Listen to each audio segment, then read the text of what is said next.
Hey, everybody, good going down the road with you. As you can see, I am not in the studio. I'm at deer camp is where I'm at. Going to go out and do a little buck hunting right after this. But this morning on my radio show, we had the opportunity to talk to the president of Essentia. That's Dr. William Heegard. Also, we had a chance to visit with the president of Sanford, which is Brian Nirmo. Now, they put up the red flag. You're going to hear some things that you might not want to hear, but some things that concern them because they're the individuals that have to find a way to make it work when it comes to healthcare. Take a listen to this. I wanted to talk a little bit about, where you're at in Fargo, because there's a lot of reports out there that there isn't any room at the inn. Brian, can you tell me about that? Yeah, I sure can. Joel, what we're seeing that is very different from the spring is we're seeing a positive rate of testing now at about 30%, which in contrast to just where we were in August at 6%, and a census of our COVID patients of 115 compared to the high that we hit last spring of 44. And while we've added an additional 150 beds over that time period, brought in 100 contract nurses, transferred over 100 staff from our clinic and 26 staff from our surgical and procedural areas. With that positive rate of testing, with the COVID hospitalization, can you hear any of this right now? And with a record non-COVID volume and acuity, in part based on people delaying their routine and other care last spring and early summer, what we can see on the horizon is that that is just not a sustainable trend and be able to provide the same level of health care our state is accustomed to. I think what got everybody's attention, and I'm gonna put this one to Dr. Heegard, what got everybody's attention was when the governor said that asymptomatic individuals that have tested positive for COVID can work in the hospital. And of course, when you hear of a nurse or anyone like that with COVID going into a hospital ward, obviously that's bound to get not just the attention of the people that live around here, but the attention of the nation. Dr. Heegard. Yeah, so a couple of things. I fully agree with what Brian said. Similar ways. We're seeing record number of cases. We're expanding our capacity. We're bringing in people. And I think what's important for your listeners and the community to know is that despite all these efforts, we're what I would call is an inflection point. We're at an inflection point. We need to get this to tamp down so that we can serve all of North Dakota and the citizens in every area so that we don't have anything where we're struggling to try to take care of people. Second thing, and I'll get to Governor Burgum's comment. Second, I'm an emergency physician. I worked yesterday, and I just got to tell your listeners, you don't want to get this. It is a bad, cagey, nasty virus, and it will make you sick, and you will be surprised. And unfortunately, there's a certain percentage that die, and until you're there breathing and having a hard time breathing because of this virus, you just can't imagine that it could be you. So after this interview, just be on the safe. We need some help from the community. Last, Governor Burgum's comment. I think my own personal opinion is that was taken out of context, and in the sense that what Governor Burgum was trying to allow for us as healthcare providers and organizations was, here's a tool in the toolbox. If it gets as bad, we might have to get there. None of us, at least that I know, are following that. And what I can speak for Essentia Health, we're not there. We don't do that. We're not using COVID positive health personnel at all to be able to provide care. But we do need the ability to be able to have these conversations if it gets any worse. And, as Brian said, he's bringing in and Sanford's bringing in hundreds of nurses and other healthcare providers. We're doing similar things. So now we need to be able to keep everybody safe. We need that for the community spread to slow down. Well, do we have enough nurses? Brian, you want to try to answer that or me? Sure. I think we both can, Bill. And I agree with everything Bill said. And I think, the governor's comments were taken out of context. And we really appreciate the governor's office, being innovative, being flexible to help us meet the demand.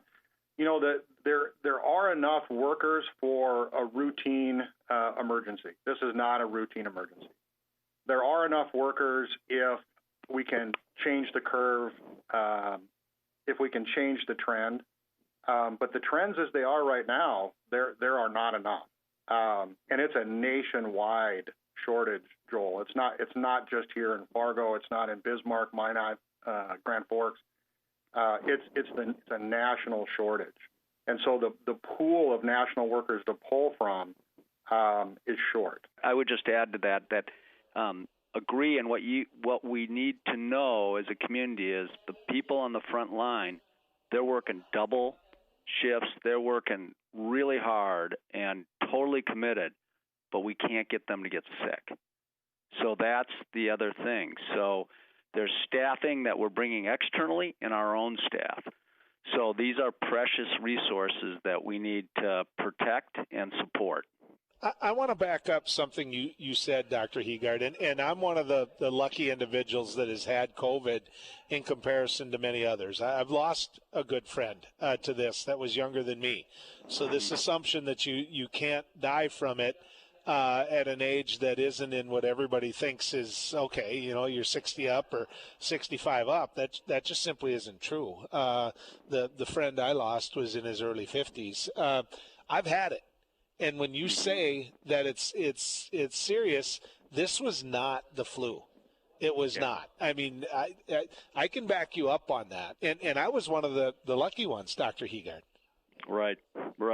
And I'm glad you shared that. You can look at it and good people can debate, but I'm 58. If I get COVID, I've got a 2.5% chance above my normal daily just walking around chance of dying. So when you get to 90, I have a 93-year-old father.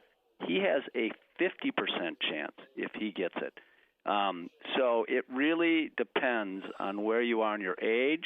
And unfortunately, as we've seen it. North Dakota just had its first, unfortunately, infant die from COVID. It will strike everywhere, but it strikes older and people at risk who have known risk factors higher. There's no question about it, and it's really sad. I'm sorry you lost a friend. Brian, I want to kick this one to you. When you look at what we as North Dakotans are doing, what we as South Dakotans and Montanans and Minnesotans, there's a big, you take a look at what Minnesota did by the governor saying you're going to wear masks. We're going to have a mask mandate. North Dakota doesn't have one. South Dakota, I think the attitude of Governor Noem has been about as cavalier as you can be about all this. Are they talking to you? Are they listening to you? Because what I just heard you guys say in this interview is the fact that everyone should be wearing a mask. Yeah, that's right, Joel. And I think especially here in North Dakota and western Minnesota, we don't need a mandate to do the right thing. The right thing is mask up, practice good hand hygiene, avoid large gatherings, social distance, and get a flu shot. I think right now more than ever, everybody listening needs to understand that they're on the healthcare team. You are part of the healthcare team right now, and we need you to do the right thing by masking up and avoid large gatherings and practice good hand hygiene. Well, I'm gonna push back on that a little bit, Brian, and by saying this, that and I've said it before, that in Fargo, when I drive up to work, if I go to Costco, if I go to Walmart, if I go to Den's, if I go to Hornbacher's, anything like that, I have to wear a mask to go in. That's the rules. And you say we don't have to have a mask mandate. I think that people accept it when they're told they have to. But when they're not told they have to, I think that they're much more cavalier about it. And as you go further west in our state that I live in, it gets certainly more cavalier. And so, the reason I'm pushing back, Brian, is because I think that you're never going to get 100% acceptance. You're not. I get it. I understand it. But until you're told you have to, I'm not convinced people are going to do it. And I don't want to send that to Dr. Heegard because I think that, Brian, you should get a chance to respond back to me. I, again, think I've grown up in North Dakota. I was born in North Dakota, in western Minnesota, and I know the people want to do the right thing, Joel. I think from some perspectives, I think to Dr. Hegard's point earlier, I think some people thought, well, this is kind of like the flu. I think as people are understanding more and more really what this is about, specifically to COVID, and then really, people listening right now, over the next 30 days, some of them are going to need health care. And if it's not them, it's their neighbor, their cousin, their coworker, their friend, their grandpa and grandma. They're going to need health care. And what we're saying is when we look out at the horizon, there's a chance that health care might have to be delayed if this trend doesn't turn around. And the only way to turn it around is for the entire state, the entire population, to do not only wearing a mask, but do the other things as well. Practice good hygiene, avoid large gatherings and social distance, and get a flu shot. It's like Swiss cheese. You got to line all those things up together because they're all not 100% perfect. But when you do them all together, we get pretty close. So, Dr. Hegard, I go back to March, February, March. We're at the start of all of this, and versus now. Obviously, we're not getting control of our numbers. I realize all that. That's one of the reasons that we're visiting is for you folks to try to encourage people to do just what Brian just said. But have we gotten better at treating it, at somebody coming into you and to Sanford and other places and saying, okay, I've got this thing. Have we gotten better at treating it once you get it? So there is a good news story in here. If you go back and look at how patients presented to New York and Washington, those were the two big portal of entries in the beginning. Early on, it was a 25% mortality. And people who ended up either being in the hospital or in the ICU. And we were intubating a lot of people at that time. We know so much more now. We avoid breathing tubes unless it's the absolute last thing. Then we are using different ways to maintain their oxygenation. Secondly, we have remdesivir, which has an effect if given early on. We have steroids that we give now. We didn't know that in the beginning. Actually, now there's monoclonal antigens. We know to anticoagulate patients. So there is a no doubt, and the most recent, if I recall right, it was 25. Now it's 8%. North Dakota actually has a better outcome in ICU patients and people that have been admitted overall as well. So that's the good news. The other thing I would add, just very quickly, is what Brian was saying. Look, the good news on this is if we can be smart, and even if you look at Minnesota where there's mandates in North Dakota, you can get in this argument about, what the important thing is people need to mask up, be smart, socially distance, and I know this is not going to be popular, be really smart during the holidays. You have to be very careful because that will either propagate, make it worse in 4 to 6 weeks, or make it better if we're smart over the holidays. And here's the good news. We have a vaccine that's going to come. If everything comes out of that Pfizer thing with 90% sensitivity or efficacy, and we can roll it out, which looks like we can roll it out in January, we can beat this thing. People are too close to the finish line where we can start improving things. That's the message we have to hear. And right now, masking, social distancing, washing your hands, being really smart, that's the tools we have, and we need the community to embrace them to work with us. Light at the end of the tunnel. That's a perfect way to end this.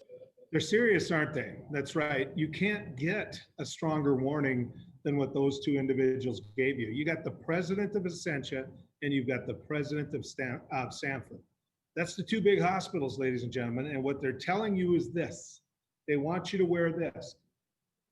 It's not that big a price to pay. Plus, you heard them say there's light at the end of the tunnel. There really is. And actually, they even said January, which is one of the earliest that I've heard. Now, when we come back, have you ever wondered how races are called? Well, Dave Kolpak's going to join us. Dave works for the Associated Press. In fact, he's one of the bosses. It's been happening for years. It has been. And I guess we're going to find out in a little bit the process of how they do it. Right here on Down the Road. Howdy, folks. It's a Caroline Cafe. I reckon it's time you're due for a hearty meal. So saddle up for the day with one of our hay-busting breakfast homemade soups. Fill your grill at a salad bar. Sink your teeth into our famous Caroline burger and barbecue ribs. Top it off with spoon-rattling pie with a calm roll that's sure to put a smile on even the toughest outlaws. Shake the dirt off the boots each night and warm up with the gang. Tell them about it, Stacy. I can't wait to see you at the county line. Capital City Restaurant Supply is your one-stop shop for quality restaurant products for the large to small kitchens. Commercial-grade restaurant and bar supplies, limb game processing equipment, refrigeration, dinnerware, and smallware. We sell everything including the kitchen sink for trusted manufacturers for the chef and all of us. Open to the public since 1971, we are veteran-owned and North Dakota proud. Let us take care of your restaurant and home kitchen needs today by visiting us at 1414 Interstate Loop in Bismarck or on the web at capitalcityrestaurantsupply.com. Beck Communications is honored to be recently recognized with 3 Broadband Now awards. Beck Communications Cooperative was awarded in the categories of Top Internet Speeds Nationwide, Top 3 Fastest Internet Providers in North Dakota, and North Dakota's #1 Fastest Fiber Provider. It's only through the support of our members and customers that Beck Fiber delivers award-winning speeds and service. Thank you, Beck Communications Cooperative members and customers, for your years of continued support. Introducing Accord Comfort Sleep Systems, a better way to sleep. We offer you 5 different models to give you the perfect choice of support and body comfort. Every model begins with our exclusive Accord Comfort Reflex Layer. This ensures proper spinal alignment and a deep down body relief. Our 8-inch Whisper Breeze provides a medium firm feel, and our 10-inch Gentle Night model has a quilted top, giving you a medium plush comfort. Both use Outlast fabric on the top of your mattress, ensuring that your body temperature is not too hot and not too cold. Our Copper Rest Sleep Series is our premier mattress, offering your choice of firm, plush, and luxury plush. Every model uses copper-infused gel latex and provides all the health benefits of copper. Accord Comfort mattresses are handcrafted in the USA and come with a 60-night sleep guarantee. You're going to love sleeping with us. Order today exclusively at accordsleep.com or Tom's Home Furnishings in beautiful downtown Harvey. Is your business phone system outdated and expensive to maintain? Most large VoIP companies leave you on hold or struggling through online support and training for your employees. With Beck Connect, you always have fast, friendly, local support. Familiar faces with the know-how to keep you connected. Take advantage of the newest technology in voice calling, video conferencing, and virtual meeting rooms. Beck Connect gives you all the features you need with no upfront investment and no obsolete hardware or software ever again. Simplify your communications. Choose local. Choose Beck Connect.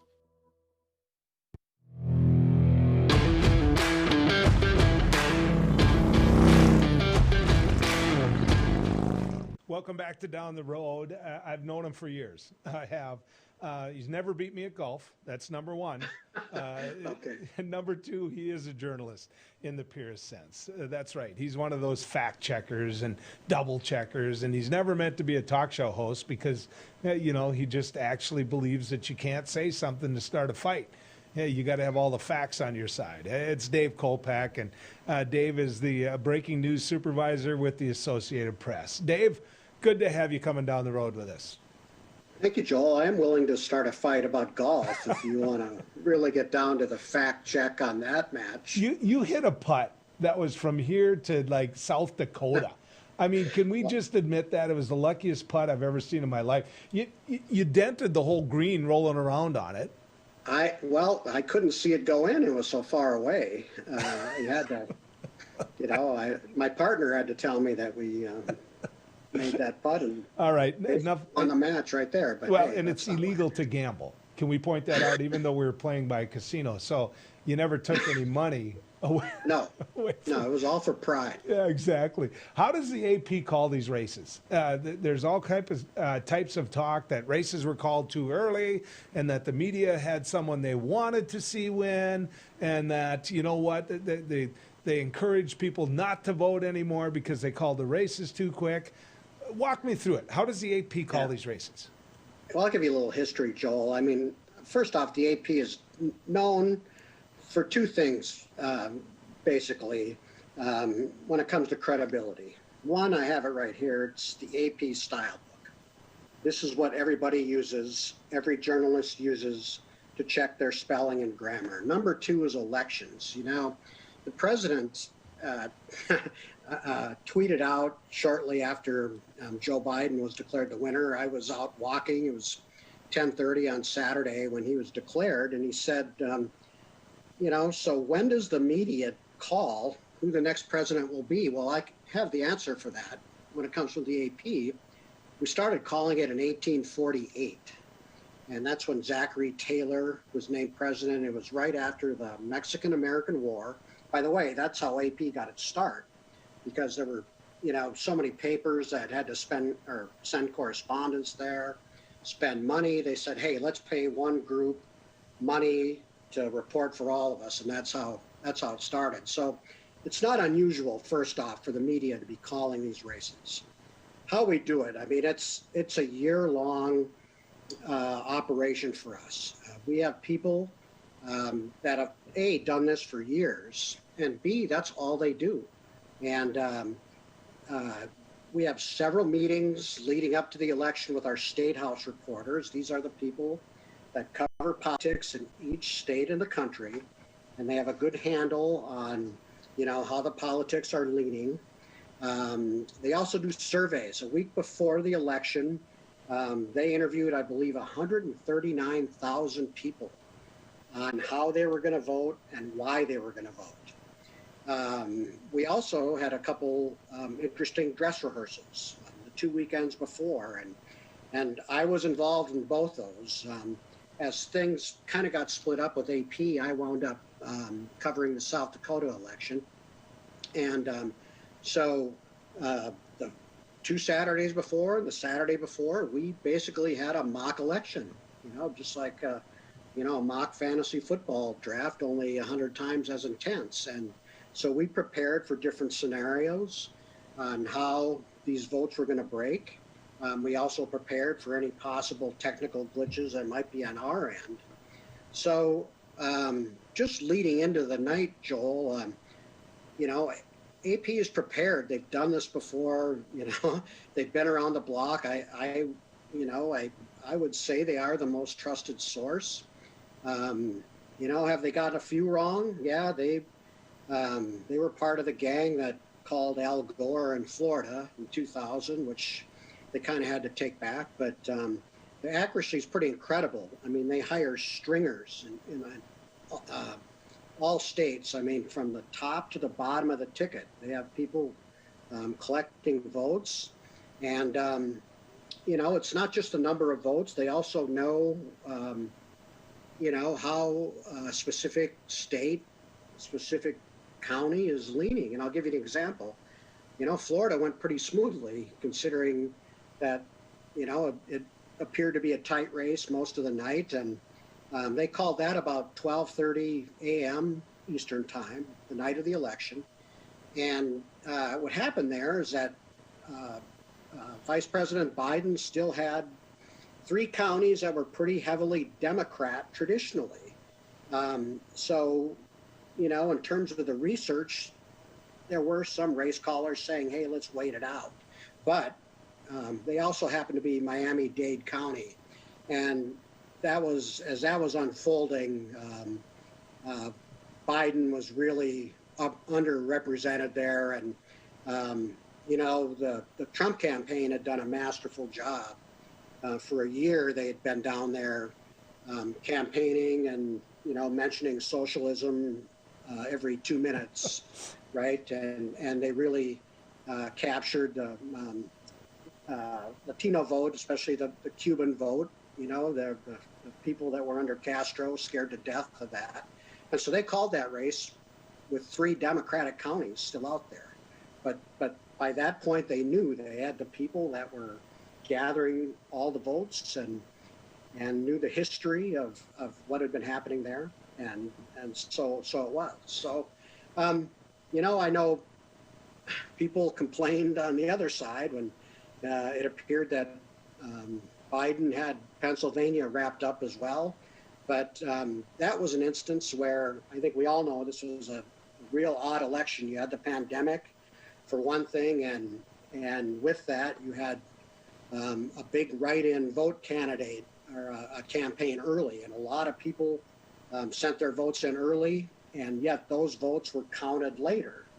So, with Pennsylvania, they really had to make sure they had a feel for that, and that's kind of why the wait happened there.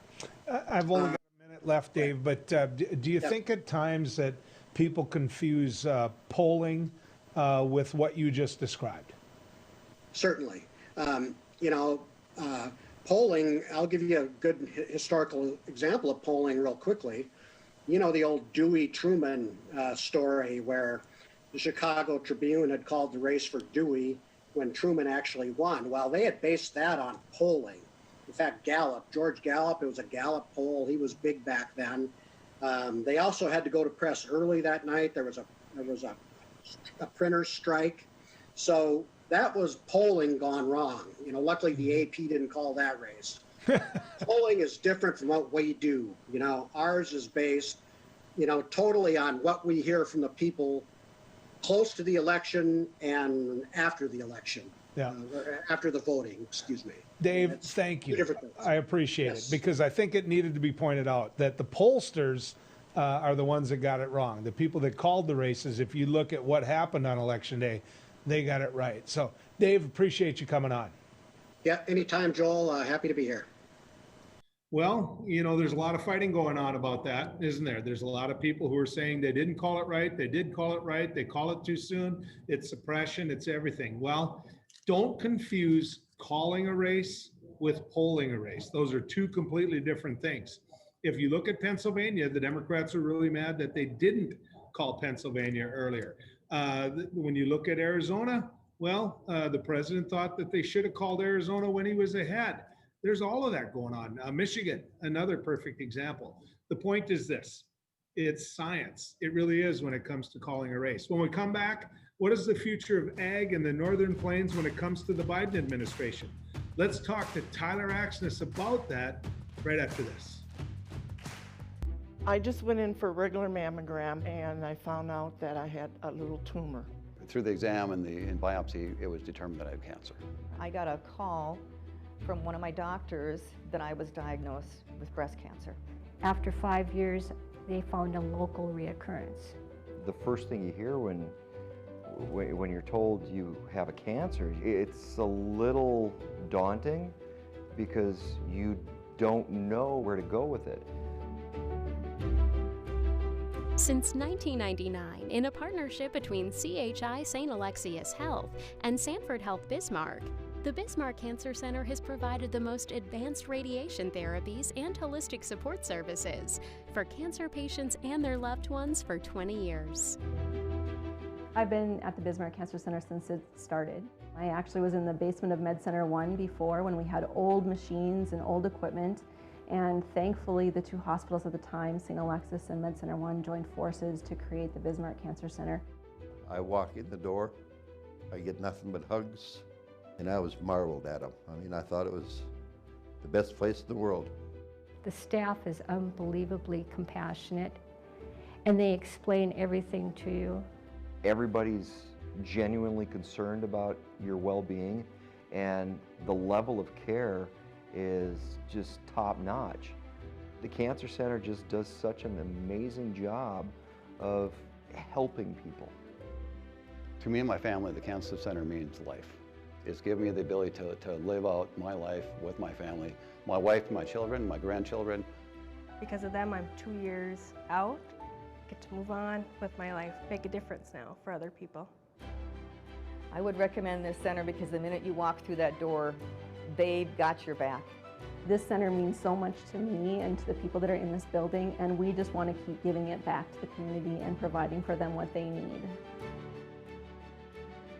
I'm Katie. I've been cancer-free for 2 years. I'm Steve, and I've been cancer-free for 4 years. I've been cancer-free for 10 years. 10 years. 11 years. 15 years. My name is Lainey, and I've been cancer-free for 18 years. Bismarck Cancer Center, your partner against cancer for 20 years.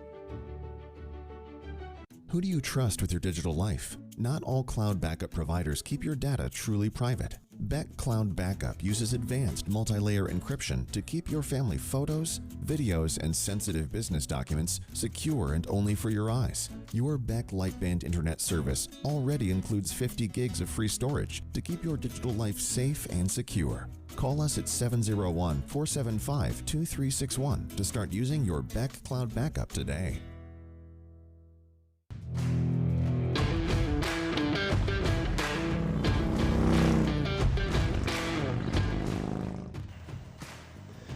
Tyler Axness joins us. Tyler Axness joins us now. We're going to talk a little bit with him about, what's going on in the future of the Biden administration. Now, Tyler is he's a radio talk show host, which means he's incredibly intelligent. I mean, that's a big part of it.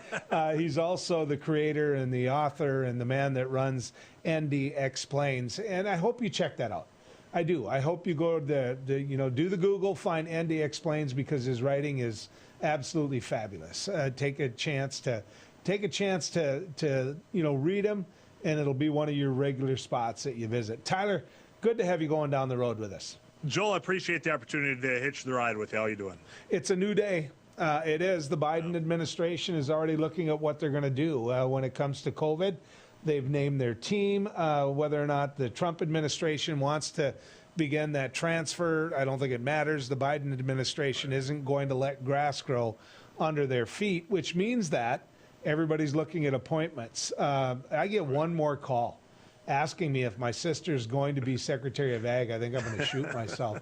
Has that crossed your mind, and what does that mean for North Dakota if she is? Joel, it absolutely has crossed my mind. If you want to take a step back and look at the election results of the last couple cycles here, I mean, you can go back for 2018, 16, now 2020. Midwest farmers, albeit voting the way they have, are finding themselves kind of in a hot seat when it comes to agriculture. You had Heidi, your sister, Senator Heitkamp, losing in 2018. She was on the Ag Committee. You've got now Colin Peterson, who's the chair of the House Agriculture Committee, defeated as well. With the retirements that are happening along with those electoral defeats, we've already seen it with the current Secretary of Agriculture that there's been a focus on Southern producers.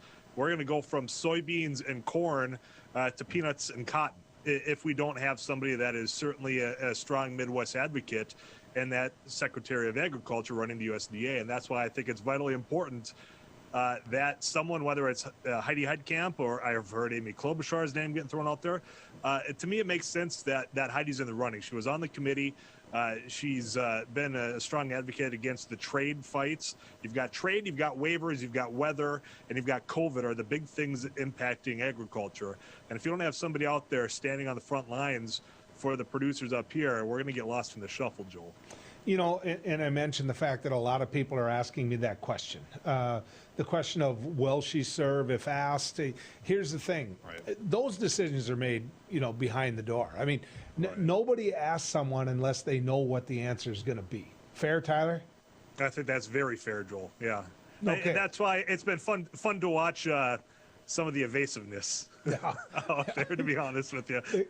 Exactly. But everybody picks away, and then every now and then you see a surprise when it comes to these cabinet positions. And diversity matters. I think it matters. If you go back to the Trump cabinet, it wasn't about diversity. It really wasn't. It was about political patronage. I'm just going to say it.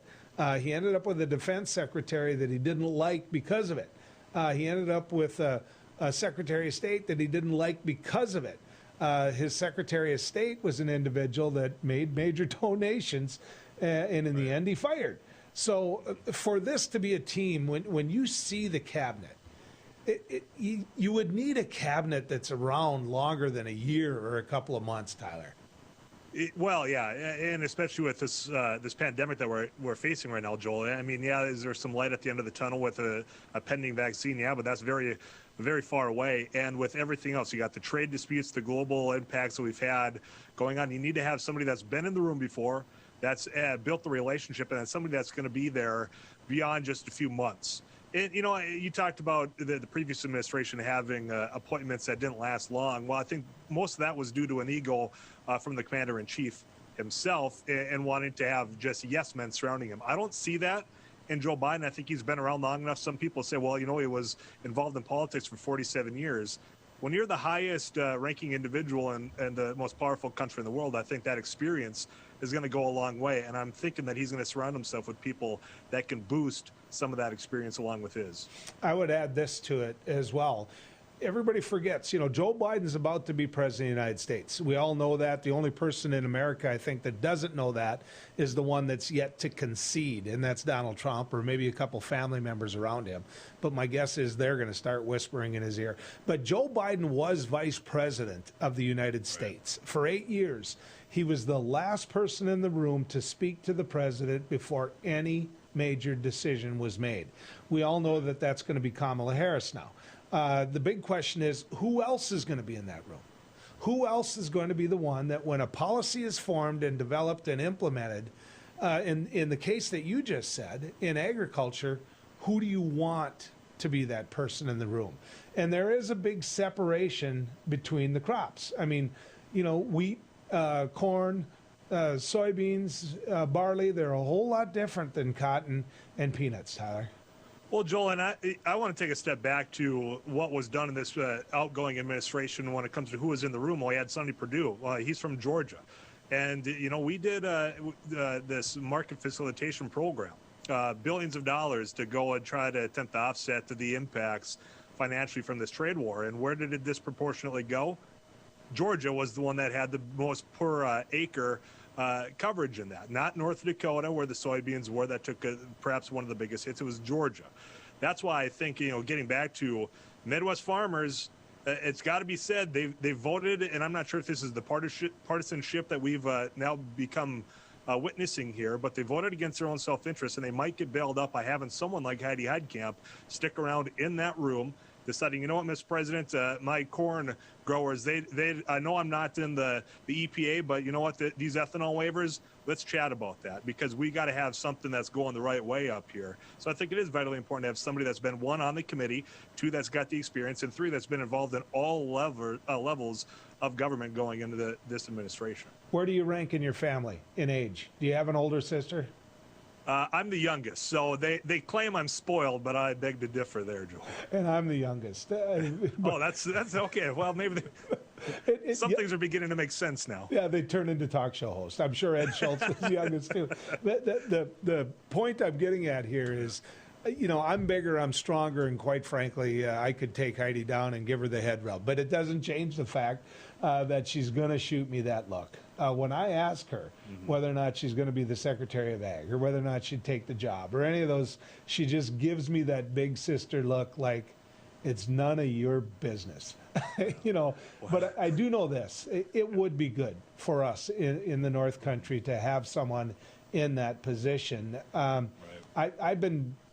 looked it up, and the 10th person in line, to be president of the United States is the Secretary of Agriculture.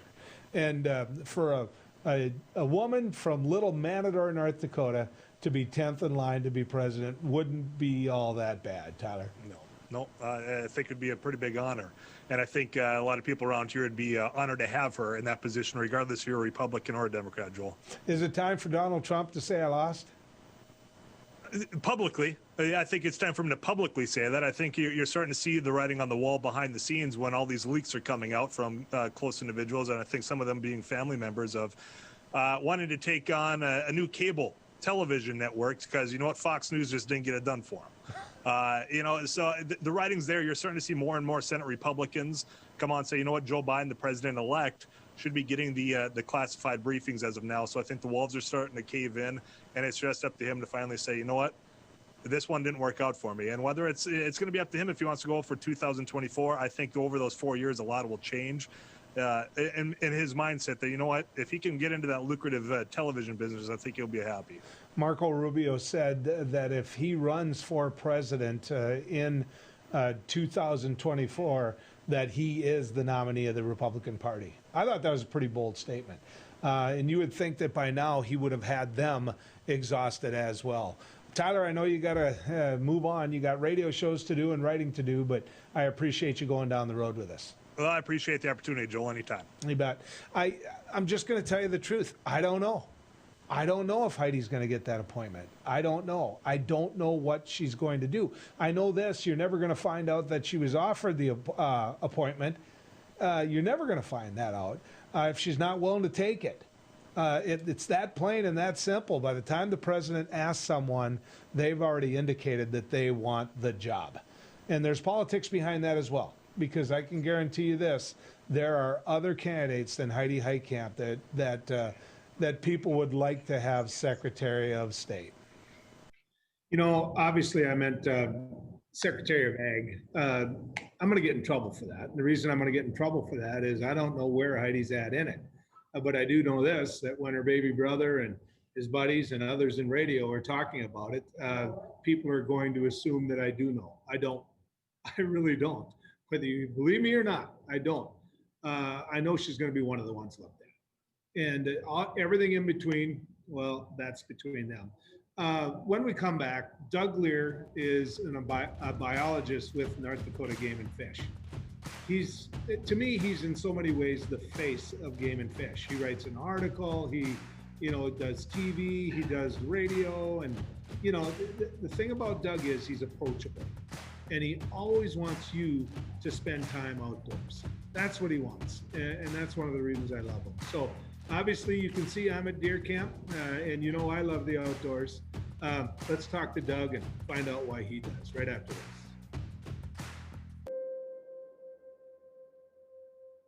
Bismarck Central, 4800.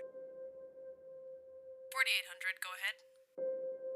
Requesting social services on-call team. Stand by. 4800 social services requesting additional information. You can advise social services that we have an 18-month-old female who was in a residence with a mother, now being transported to medical care for overdose.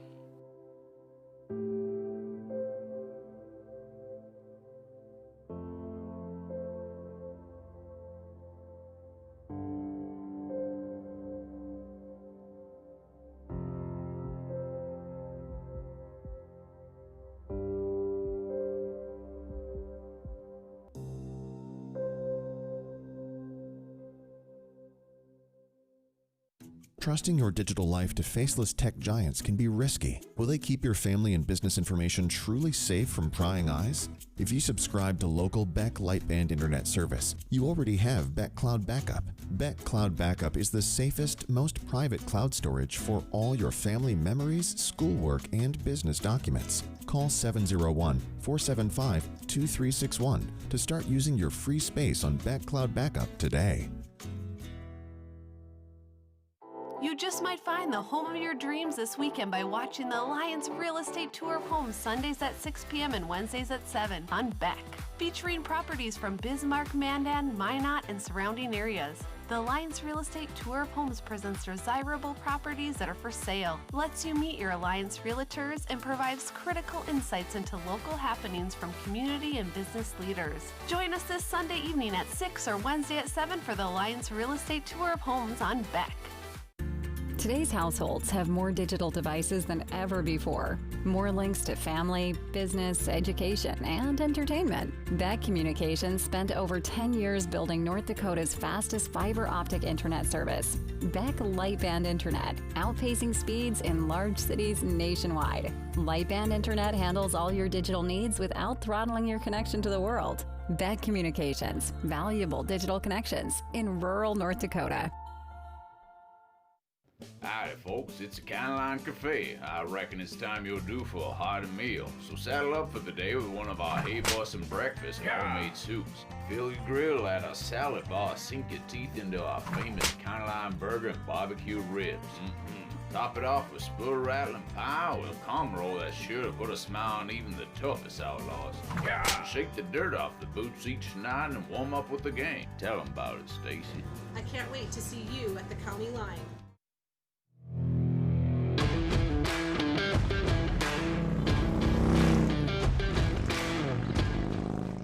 He's not going to like being introduced this way, but Doug Lear, to me, is very much the face in many ways, because you open up your paper and you see them, and you hear them in all different ways. You see them on TV, in other mediums other than this. You see them. Let's just point out that Doug Lear is known throughout the state of North Dakota. He's the outreach biologist, or he's one of those with North Dakota Game and Fish.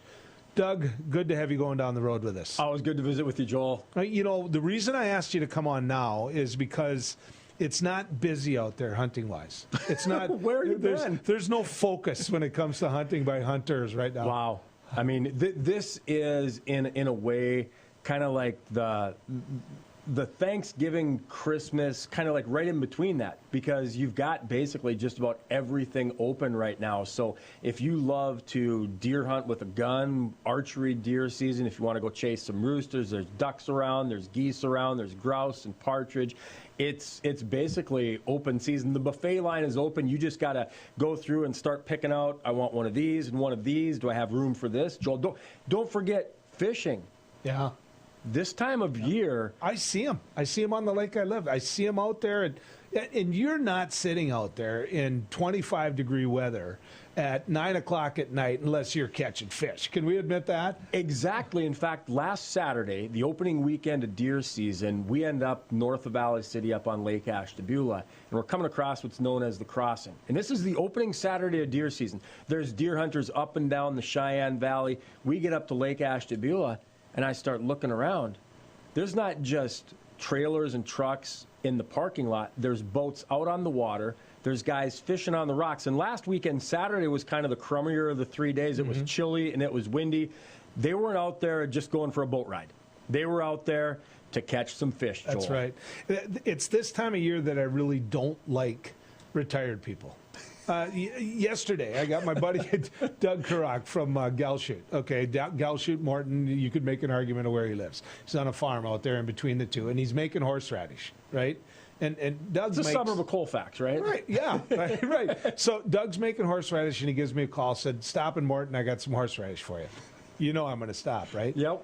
It wasn't about that. No. Yeah, I got some horseradish, but he had to show me every picture of every pheasant that he shot as a retired person he could shoot the last couple days. Good.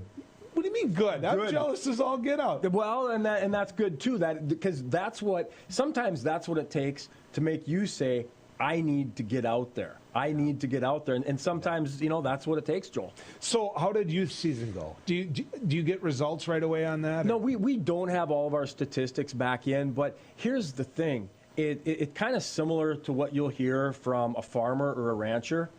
Compared to last year, this year, anything is better. Yeah. Last year was so miserable with how wet it was and how cold and snowy that it was. So when it comes to youth deer season, when it comes to pheasant season, when we're into our deer season, right now, just with the field conditions themselves, we're seeing a lot more smiles. It's not pictures of people that got stuck and needed to be pulled out. It's pictures of people with deer, with pheasants, and that's really something good to see this year, Joel. Did it work? Are we seeing more young sportsmen and women? Yeah. I think that's one of the things where we can look at statistically and say we are seeing more young hunters taking hunter education. And from that, they're getting involved in duck hunting and goose hunting and pheasant hunting and turkey hunting and in deer hunting. In some situations, you might say that we're kind of an anomaly compared to a lot of parts of the other United States where they're struggling to try to recruit and retain some of the next generations of hunters, Joel. Well, it is part about managing the game. If the deer get away from you, you're going to hit them with the car a lot more. You're going to have more farmers complaining about the hay piles a lot more. Right. Are people finding it easy or okay to get on the land? Or what are you hearing there?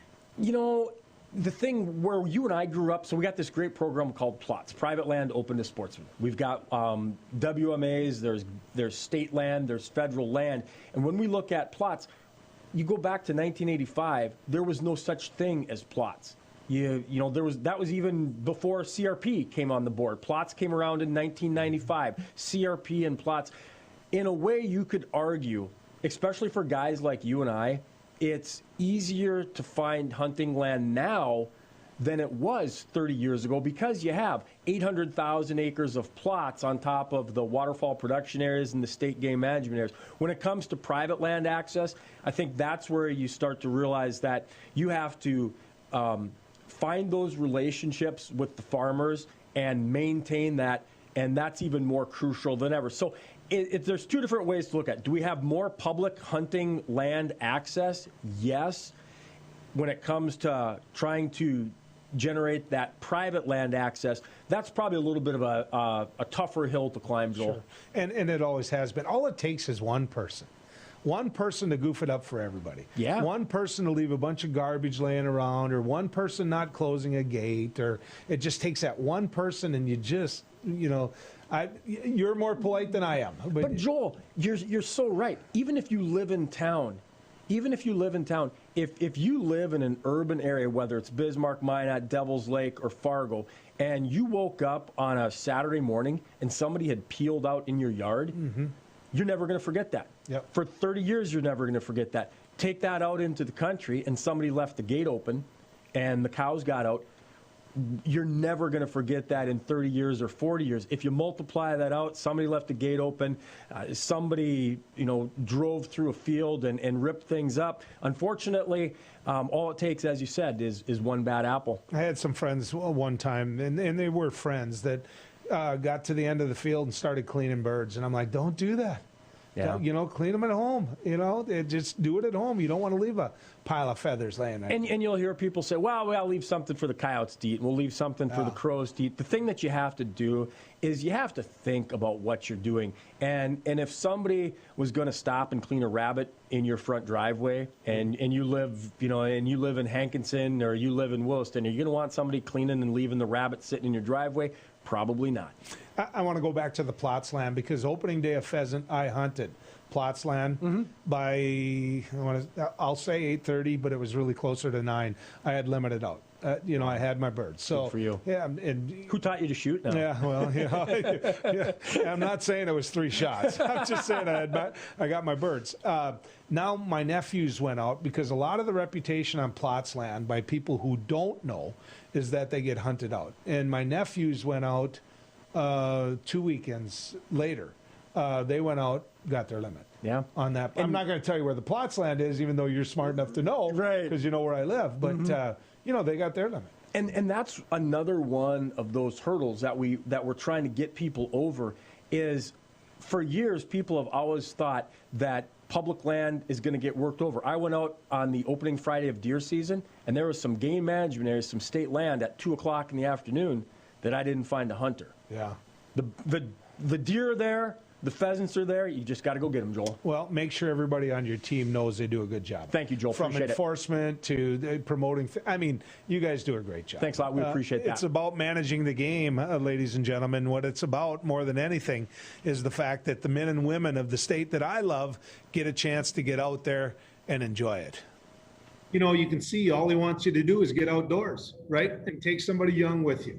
That's what's so cool about Doug Lear, right? I love the outdoors. You love the outdoors. It's one of the reasons we live here in the Northland, is that opportunity to get out there and enjoy it. Where I'm at right now at deer camp is Forbes, North Dakota. And there's some deer here. There's some deer everywhere. There's some pheasants here and there. So what you need to do is just get out and enjoy it. When we come back, Tim Mahoney, the mayor of Fargo, has said, not going to do it anymore. We're not going to keep the bars pumped full. We're not going to run them until 1 in the morning. We're not going to have these parties where nobody wears a mask. You get the we're not gonna. He's putting a mask mandate on, as did Grand Forks, as did Minot. And you won't see it, I don't think, in Bismarck with Steve Bakken, the mayor of Bismarck. Masks are not a political statement. You might believe they are, but they're not. Let's talk about it when we come back. He once won a spelling bee in an ancient language that he did not speak. He is the only man to ever earn extra credit on an IQ exam. His academic degrees are considered legitimate spending currency in 22 nations, 2 principalities, and at Chick-fil-A restaurants in the United States and Western Canada. I do not always engage with education programming, but when I do, it is the Dr. Duke Show. Stay educated with the Dr. Duke Show, weekdays at 4 p.m. on Beck News. Introducing Accord Comfort Sleep Systems, a better way to sleep. We offer you 5 different models to give you the perfect choice of support and body comfort. Every model begins with our exclusive Accord Comfort Reflex Layer. This ensures proper spinal alignment and a deep down body relief. Our 8-inch Whisper Breeze provides a medium firm feel, and our 10-inch Gentle Night model has a quilted top, giving you a medium plush comfort.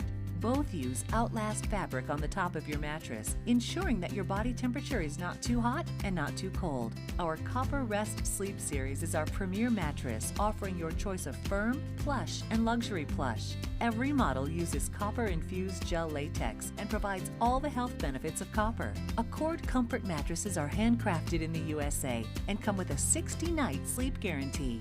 You're going to love sleeping with us. Order today exclusively at accordsleep.com or Tom's Home Furnishings in beautiful downtown Harvey. Capital City Restaurant Supply is your one-stop shop for quality restaurant products for the large to small kitchens. Commercial-grade restaurant and bar supplies, limb game processing equipment, refrigeration, dinnerware, and smallware. We sell everything including the kitchen sink for trusted manufacturers for the chef and all of us. Open to the public since 1971, we are veteran-owned and North Dakota proud. Let us take care of your restaurant and home kitchen needs today by visiting us at 1414 Interstate Loop in Bismarck or on the web at capitalcityrestaurantsupply.com. My name is Rich Shook, and I lost my best friend in a grain bin accident.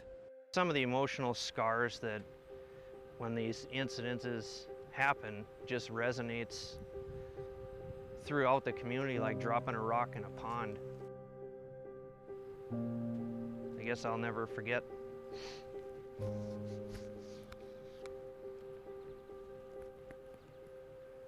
At least the last moments we shared. That's why I think this is so important to get out there to people, is people think that it can't happen to you, and it can. The time it would take you to just kiss a loved one and your life is over. I believe it's unacceptable. This message provided by North Dakota Farmers Union.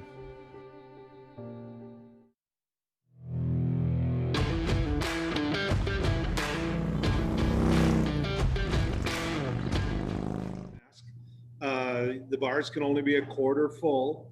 You have to be at them by 10 o'clock at night. There's going to be no big groups in Fargo. There's people that are mad about it, and they're bound to be mad about it. Some of those same people that are mad about it have been foolish enough to go ahead and post everything on social media of what's going on. There was a Halloween party in Fargo at a bar, and they were shoulder to shoulder hanging from the rafters. You know, gets you in trouble when you post all that stuff, not to mention the fact you shouldn't be doing it anyway. I get it. I understand it. And Mayor Mahoney got mad about it.